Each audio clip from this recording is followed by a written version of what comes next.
அன்புள்ள தமிழ் சான்றோர்களே, தமிழ் தோழர்களே, தமிழ் ஆசிரியர் பெருமக்களே, தமிழ் மாணவ மணிகளே, உங்கள் அனைவருக்கும் இந்த நல்ல வேளையிலே என்னுடைய வணக்கத்தை தெரிவித்துக் கொள்கின்றேன். மீண்டும் இன்று வெகு நாட்களுக்கு பிறகு சந்திக்கின்றோம். தமிழ் இலக்கியத்தை பற்றி தான் தொடர்ந்து பேசவிருக்கின்றேன். தமிழ் இலக்கியம் என்று பேசுகின்ற பொழுது நமக்கு சங்க இலக்கியம் என்பது ஒரு தங்க இலக்கியம் போல நமது சமுதாயத்திற்கு. அந்த சங்க இலக்கியம்தான் நம்மளுடைய தமிழ் சமுதாயத்திற்கு பண்பாட்டையும் கலையையும் கலாச்சாரத்தையும் நமது சமூகத்தின் தத்துவங்களையும் சொல்லித் தருகின்ற ஒரு அடையாளமாக இருக்கின்றது. அப்படிப்பட்ட அந்த பொக்கிஷத்தை நாம் எப்போதும் கட்டி காப்பது மிக மிக அவசியமாகும். அந்த வகையிலே தமிழ் இலக்கியங்களை 10 பாட்டு, 8 தொகை, 14 கீழ்கணக்கு என்று பிரித்திருக்கின்றார்கள். அதில் ஒரு முக்கியமானது இந்த 8 தொகை. 8 தொகை என்று சொல்லும் பொழுது நற்றிணை, நல்ல குறுந்தொகை, ஐங்குறுநூறு, பதிற்று 10, ஓங்கு பரிபாடல், கற்றோர் ஏற்றும் கலியோடு அகம்புறம் என்றிருத்த 8 தொகை என்று இலக்கியத்திலே சொல்வார்கள். அதில் இரண்டாவதாக சொல்லப்படுகின்ற இந்த குறுந்தொகை, நல்ல குறுந்தொகை, நற்றிணை நல்ல குறுந்தொகை. ஆக இந்த குறுந்தொகை என்பது ஒரு 4 வரியிலிருந்து 8 வரி பொதுவாக அதுக்குள்ளே இந்த பாடல்கள் இருக்கும். ஆனால் 9 வரிகளுக்கு மேல் கூட வரக்கூடிய ஒரு சில பாடல்கள் உண்டு. இந்த குறுந்தொகை இந்த அகத்தை பொறுத்தது. அகம் புறம் என்று தான் நம்மளுடைய பாடல்கள் எல்லாம், கருத்துக்கள் எல்லாம் வகுக்கப்பட்டிருக்கின்றது. இதில் இது அகத்துறை, அகத்தை பற்றிய கருத்துக்கள் நிறைய வருகின்றது. இந்த பாடல்களில் ஏறத்தாழ ஒரு 205 பாடகர் என்று சொல்வதை விட கவிஞர்கள், சங்ககால கவிஞர்கள் பாடிய கவிதைகள் ஒரு 401 அல்லது 400 சுற்றம் அந்த பாடல்கள், மொத்தமான பாடல்கள் இந்த குறுந்தொகையில் அடக்கப்பட்டிருக்கின்றது.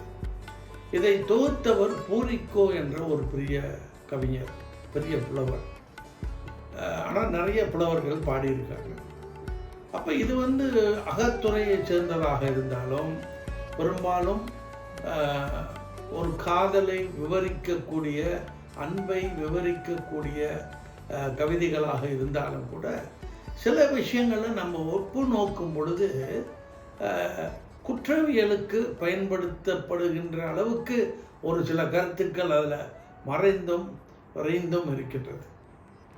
அதாவது இந்த காவல்துறையில் ஒரு முக்கியமான பணி என்னவென்றால் இந்த குற்றவாளிகளை தேடுவது.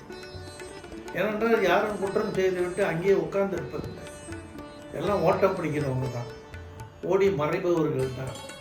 ஆக இவர்களை தேடுவது ஒரு பெரும் பணி. ஒரு நீதி நியாயத்தை வழங்க வேண்டும் என்றால் குற்றவாளிகளை கண்டுபிடித்து கைது செய்து அவர்களை கொண்டு போய் நீதிமன்றத்திலே நிறுத்த வேண்டும். ஆனால் அதற்கு முன்னாலே இவர்களை தேட வேண்டும். சிலர் கொஞ்ச நாள் தேடுறதுக்கு முன் கிடைப்பார்கள், தேடிய பிறகும் கிடைப்பார்கள். சில பேர் தேடிக்கொண்டே இருந்தாலும் கிடைப்பதில்லை, இருந்தாலும் எங்கோ இருக்கின்றார்கள். அந்த வகையில் ஒரு குறுந்தொகை பாட்டு என்ன சொல்லுதுன்னா, நிலம் தொட்டு புகார் வானம் ஏறார், நிலம் தொட்டு புகார் வானம் ஏறார், விலங்கிரு முன்னீர் காலின் செல்லார். அப்படின்னா என்ன? நிலம் தொட்டு புகார்னா நிலத்தை, மண்ணை குழி நோண்டி உள்ளுக்கு போயிட மாட்டாங்க, கீழே பூமிக்கு கீழே. வானம் ஏறார், வானத்திலையும் பறந்து போய் மறைஞ்சிட மாட்டாங்க. கடல்லையும் நடந்து போய் காணாமல் போயிட மாட்டாங்க. நடந்து போய் எங்கேயோ கடலை கடந்து வேறு நாட்டுக்கு போயிடுவாங்களா அப்படின்ற கருத்தில் இந்த பாடல் பாருங்க இல்லையா? நாட்டின் குடிமுறை தண்ணின் ஊரின் ஒவ்வொரு ஊராக ஒவ்வொரு குடும்பமாக ஒவ்வொரு நாடாக தேடுனா கண்டிப்பாக நம்ம தேடுகின்றவன் கிடைத்து விடுவான் என்பது ஒரு தோழி தன்னுடைய தலைவிக்கு சொல்கிறான். அதாவது உன்னுடைய விருப்பப்பட்ட உன்னுடைய ஆண்மகன் ரொம்ப நாளாக வரவில்லை, ஆனாலும் அவன் காணாமல் போகலை. அவன் எங்கே போயிட போகிறான்? பூமி கிளியாக போயிட போகிறான், அல்லது வானத்தில் பறந்து காணாமல் போயிடுவானா, இல்லை கடலை தாண்டி ஓடி போயிட போகிறான்னா? இருக்க மாட்டான். ஒவ்வொரு குடும்பமாக ஒவ்வொரு ஊராக ஒவ்வொரு நாடாக தேடுனா கண்டிப்பாக அவன் கிடைச்சிருப்பான். அதே கருத்தில் இப்போ நம்ம இந்த குற்றவாளிகளை தேடுவதெல்லாம் இப்பொழுது அப்படி தான் தேடும். ஒவ்வொரு குடும்பமாக தேடுறது, ஒவ்வொரு வீடாக போய் தேடுறது, ஒவ்வொரு ஊராக தேடுறது. உள்ள இன்டர்நேஷ்னல் அனைத்துலக நாட்டில் இன்டர்போல் ரோல் போட்டு அவங்களுக்கு ஒரு அறிக்கை விட்டு இப்படியெல்லாம் பல்வேறு விதமாக குற்றவாளிகளை தேடக்கூடிய அந்த சிந்தனை வந்து இந்த குறுந்தொகை பாட்டில் 2000 வருஷத்துக்கு முன்னாலேயே அதை பற்றி ரொம்ப தெளிவாக அந்த சிந்தனை சொல்லியிருக்காங்க. ஒரு ஆளை தேடணும்னா எப்படியெல்லாம் தேடணும். ஆனால் இன்றைக்கி நமக்கு பல மாடர்ன் ஒரு மோஸ்தர் இந்த காலத்தில் விஞ்ஞான தொழில்நுட்பங்கள் எல்லாம் வந்து விட்டன.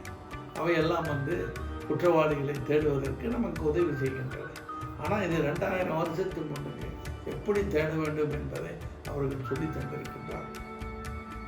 ஆகவே அன்புள்ள தோழர்களே, இந்த குறுந்தொகை பாடல் இப்படி காவலர்களுக்கும் உறுதுணையான கருத்துக்களை எடுத்து சொல்லக்கூடிய மறைமுகமாக இதில் ஆழ்ந்திருக்கின்றதை தமிழ் படித்தவர்கள் அறிந்து கொள்வார்கள், தெரிந்து கொள்வார்கள், புரிந்து கொள்வார்கள். அதே போல மற்றொரு பாடலில் ஒரு கருத்து வருகின்றது. என்ன கருத்து என்று கேட்டீர்கள் என்றால், இப்போ சில நேரத்தில் சில ஊருக்கு அடிக்கடி இந்த போலீஸ் வந்து ரோந்துக்கு போகணும். ரோந்துக்கு போனால் தான் அங்கே உள்ள திருடர்கள் ஓடி மறைவாங்க, வரமாட்டாங்க. அடிக்கடி போலீஸ் வராங்க, அங்கே போகக்கூடாது.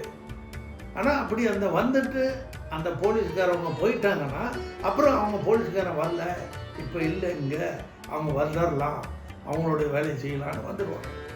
அதனால அடிக்கடி போயிட்டு வந்துட்டு இருக்காங்க. இதை வந்து எப்படிப்பட்ட ஒரு பாட்டுன்னா, அதாவது ஊருன் கேணி உள்துறை தொக்க அப்படின்னா ஒரு பெரிய கிணறு இருக்கு. அந்த கிணறுல வந்து தண்ணி எடுக்கிறாங்க. ஊரில் உள்ள மக்கள் தண்ணி குடிக்கிறதுக்காக பயன்படுத்துறதுக்காக வாளியை போட்டு தண்ணி எடுக்கும்போது அந்த தண்ணியில் பாசி படர்ந்துருக்கிறது. அப்போ இந்த வாளியை போட்டு அந்த தண்ணியை எடுக்கும்போது அந்த பாசி நவுந்துது. அப்புறம் அந்த தண்ணியை எடுக்கிறாங்க. எடுத்த பிறகு உடனே அந்த பாசி திரும்பி மூடி, அப்போ திருப்பி போடுறாங்க. போடும்போது பாசி விலகுது, தண்ணீர் எடுக்கிறாங்க. அதுபோல் இந்த காவல்துறையும் வந்து அடிக்கடி போய்கிட்டே இருந்தால் தான் அந்த கெட்டவர்கள் தீயவர்கள் ஒதுங்கி போவார்கள். அவர்கள் போலீஸ்காரர்கள் திரும்பி வந்துட்டால் திருப்பி வந்துடுவாங்க. ஆகவே நிற்க முடியாது. தொடர்ந்து இந்த குற்றத்தடுப்பு காரியத்தை நம்ம செஞ்சு கொண்டே இருக்கணும். இந்த பணியை செய்து கொண்டே இருக்க வேண்டும் என்பதை இந்த பாடல் சொல்கின்றது என்பதை நான் ஒப்பு நோக்கி பார்க்கின்றேன். அதில் உள்ள கருத்தும் நம்மளுடைய காவல்துறை வேலைகளுக்கும் பணிகளுக்கும் தொடர்பு படுத்தி பார்க்க முடியுமா என்று பார்க்கும் பொழுது இந்த 2 பாடல்கள் என்னுடைய நினைவுக்கு வருகின்றது. மிகவும் அருமையான பாடல்கள், அற்புதமான பாடல்கள், பல்வேறு துறைகளையும் நம்ம சிந்திப்பதற்கு வழிவகுக்கும். அதாவது அந்த கவிதைகளை படித்து அவங்க சொல்கிற அந்த நோக்கத்தோடு மட்டும் பார்த்து நிறுத்தி விடாமல் இன்னும் பரந்த நோக்கத்தில் மற்ற விஷயங்களையும் நம்ம ஒற்று நோக்கி பார்த்தால் நிச்சயமாக அதிலிருந்து பல கருத்துக்கள் நமது வாழ்க்கைக்கு பயனுள்ளதாக இருக்கும் என்று நான் நம்புகின்றேன். நன்றி, வணக்கம்.